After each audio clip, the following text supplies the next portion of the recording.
Hello, church. We're down to about the last 3 weeks of the book of First Peter. And so we pick it up today in chapter 5, beginning in verse 8. And I love this opening. I love this whole passage. And you know, guys, that I'm a Bible freak, that I just love the scriptures. But this passage, man, is powerful. It says this: be alert and of sober mind. Now just pause right there. We all ought to just write that down on a Post-it note and put it on our bathroom mirror, put it on the dashboard of our car. We should just be reminded all the time that we should be alert and of sober mind. And here's why. Your enemy, the devil, prowls around like a roaring lion looking for someone to devour. Resist him, standing firm in the faith, because you know that the family of believers throughout the world is undergoing the same kind of sufferings. So the key word there is resist him. Here's part of the problem, I think. Most people don't resist him because most people don't even acknowledge that there's a real Satan, that there's a real enemy, that there's a real devil. Whatever term we want to use to reference this king of darkness, most people walk through life oblivious to his presence and his cunning and the fact that he wants to destroy you, wants to destroy your family. And so it begins in this place.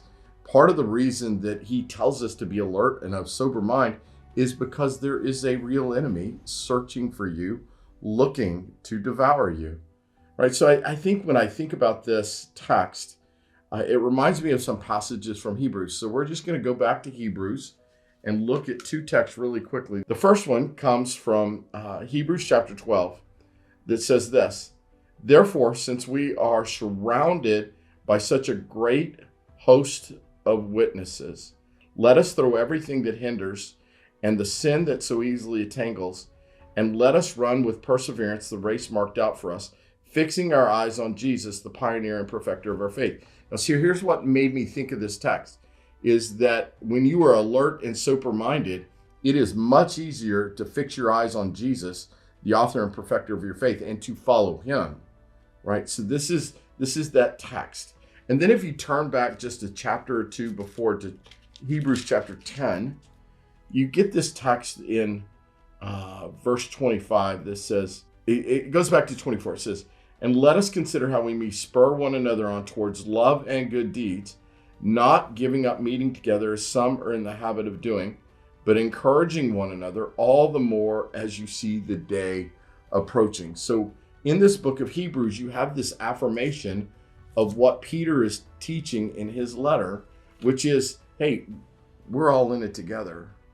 We're all in it together. So if you have received any email from me, any correspondence from me, you know that that's one of those phrases that I've been using since I walked on to 3925 South Tropical Trail some 21 and a half years ago, is that I genuinely believe we are in it together. We're in it together as a church body, holding one another accountable, meeting together regularly to what? To celebrate and to affirm one another and to spur one another on towards love and good deeds.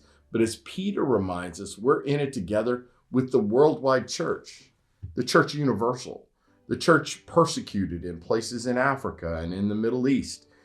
We are in it together with church across town.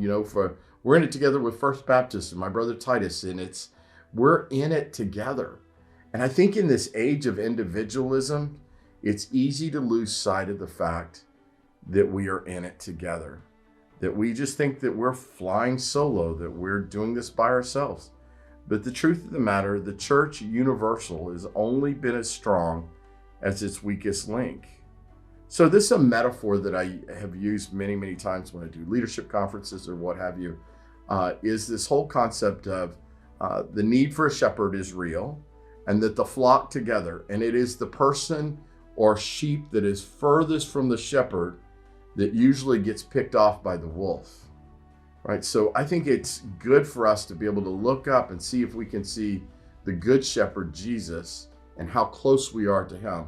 Because the further you are for him, the greater the likelihood that you get picked off by the enemy, a roaring lion that's prowling, seeking to devour you.